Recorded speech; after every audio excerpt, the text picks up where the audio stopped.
Here's why basketball is hard for some players, but easy for others. So the first reason is an overlooked one, and it's experience. And when I say experience, I'm not just saying experience playing basketball. Yes, that alone right there, that'll help. If you played basketball longer, more years than another player, things are gonna come easier as far as moves, skills. You're gonna be able to read the defense better, right? And make moves to react to them. But you also want to think about experience being other sports. So for both beginner and advanced players, if they've done other sports, example would be soccer, you're doing a lot with your feet, right? Have to very coordinated, quick, precise feet. Well, that can come in handy with your footwork in basketball. If you've been a gymnast, you're gonna have excellent body control. If you've played baseball, this rotational motion from pitching and batting and throwing, that's gonna be there, so when you need to do layups where you're twisting your body or throwing a one-hand pass, you're gonna have more skills developed from some of those other sports. And the list goes on, you name the sport, and there's probably gonna be some carryover into basketball. And that's why some players maybe pick up basketball a little easier, even if they're new at it. But even as we get to advanced levels of skills, there's gonna be different moves that just are gonna come easier, different movements, and just skills throughout the game that can be enhanced and developed from, of course, playing basketball, but also from playing other sports. Next reason basketball is easy for some players and not for others is when you don't have the ball. And I'm not talking about when you don't have the ball in games. I'm talking about when you don't have the ball and you're just chilling at home. What are you doing? Number one, I know a lot of people got jobs, they got, homework, whatever the case may be. Maybe you're hanging out with friends, playing video games, but what you're doing in your free time could make the difference between you being a great player and not such a good player, and that's why for some players it's easier than others. And what you could be doing in that free time is just watching more basketball games. And when I say watching games, I mean actual college, high school, NBA basketball games, not necessarily playing video games, because while there are some similarities and possible benefits to that, it's just not quite the same. So you could be studying plays, you could be studying YouTube videos for tutorials and drills, but definitely watching the game. Like a lot of players just watching the game, a lot of things are gonna sink in. Oh, I need to make a cut in this situation. Or you could just start to see how floor spacing works and how to be in the right spot to get yourself open, or where to look for cutting teammates to hit them, or where the gaps are in the defense to attack. A lot of those things can come sort of naturally from watching the game enough. Third reason some players aren't very good in games is the obvious thing, and I'm not gonna spend a lot of time on it, but it comes down to practice and skill. How much you practice is gonna be important, right? And number 2/3, what you're practicing is gonna be really important. So what I mean by number 2, if I'm working on an inside out dribble, like the details of how I'm executing that, right? That's gonna make the difference in how effective it is in games. But then number 3 would be, what am I also working on to expand my skill set or maybe make my skills more usable in games? We're gonna talk a little bit more about that one as we get further into the video, but one thing that can really help you with your skill as far as your ball handling and athleticism is the free workout that's pinned in the comments. So for some players, they're either A, just not practicing often enough, B, they're not practicing in a way that's effective. Maybe they're doing a move really sloppily. Like an example would be this Tim Hardaway UTEP two-step.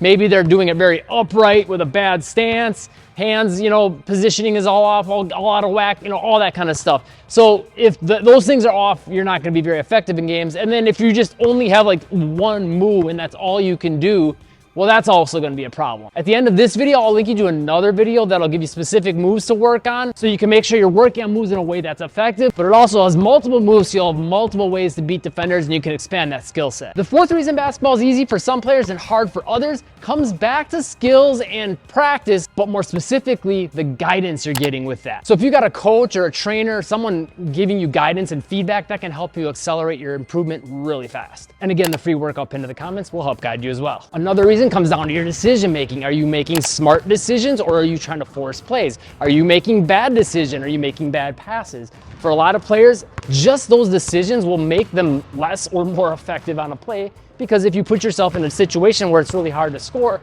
then you're gonna feel like you're not a very good player, when maybe it's just you're not making a good decision and that's making the shot harder. Whereas if you made a better decision, maybe there's a bunch of defense over here and you just crossed over to the open space here. Now you could maybe get that shot off much easier and have a higher chance of success. And now, yeah, the game's going to feel easier. So take the easy shots, make good reads, and again, watch more games so you can gain experience from watching other players and you'll know what to do. Then one of the tips I'll give you later will help you gain even more experience and you'll be able to make better decisions and the game will feel easier for you and you will play better. Next 2 reasons, well, the first can't be taught and that's height, but the second can be, and that's athleticism. Well, it can't be taught, but it can be trained. Clearly being taller helps put you closer to the rim so it's easier to make shots. especially when you're close to the basket. It's easier to get it over defenders' hands, but that's not the entire game. And there are advantages to being short because now you can play in a space where those tall players aren't comfortable. So it's a matter of how you use that height to your advantage. So yes, while being tall probably is an advantage, it's not the end of the world if you're not tall, because there are ways to use shortness to your advantage as well.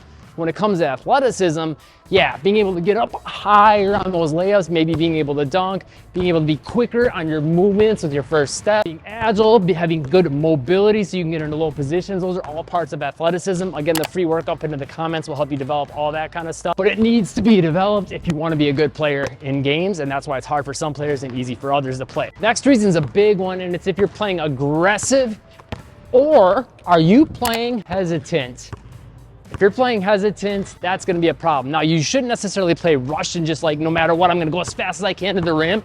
Yes, again, it comes back to making smart decisions. You want to play quick, but not rush. So read the floor, see where the option is, but when you see that available lane to maybe get in, you need to go and go quick. And you should be looking for those opportunities to attack and try to take advantage as quick as you can. Don't delay, don't wait, and always be looking for those opportunities to attack, to get downhill, to shoot, to get the pass. Whatever that opportunity is, be aggressive with it. A lot of players get overly hesitant. They wait that millisecond too long, and then the defense slides in front of them, the lane's not there, and now you don't have an opportunity to attack. But number two, the more I'm aggressive in games, I can start to get into situations now where I gotta read the defense. I get into different spaces, I come off of different moves, and I get game experience doing those things. It's one thing to work on this move, and then maybe I'm gonna work on take 2 dribbles and I'm gonna come into a reverse layup. That's great. That'll help you definitely with your skill. But it's a completely different animal doing this move, the same move with defense on you. Someone bumping into you. You know, you gotta read the angle up here to try to get past them. Maybe they're trying to cut in front of you or they're coming behind you. And you have to make adjustments in a game and make decisions. The more you are aggressive, the more you gain that actual in-game experience you need to be more effective in those situations. Here's a video of specific moves you should work on. Here's some layups that'll help you. Again, the free workout pinned to the comments will help you. And if you found the video helpful, subscribe and turn on all notifications to catch the newest videos. And I'll see you in that free workout next.